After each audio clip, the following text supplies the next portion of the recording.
Ansonsten passiert ja in Emsland nicht viel, ne? Nicht viel.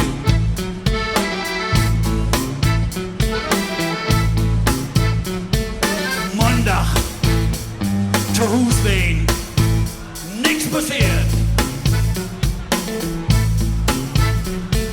Dienstag, mit dem Hund ruht, nix passiert.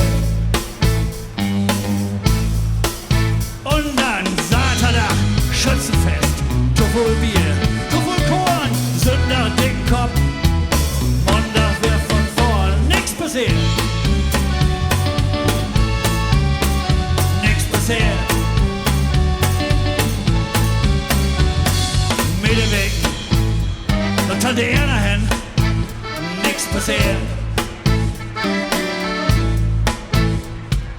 Donnerstag, in der Stadt wehen, nix passiert.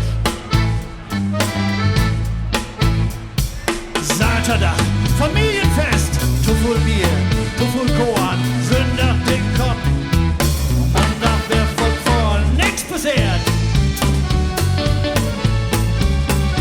Nix passiert.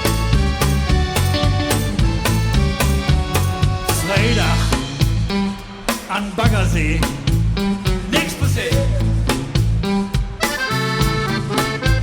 Freitagabend, Manuela, nix passiert.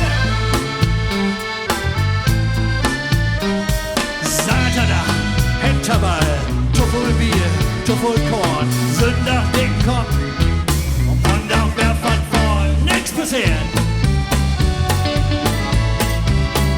Nix passiert.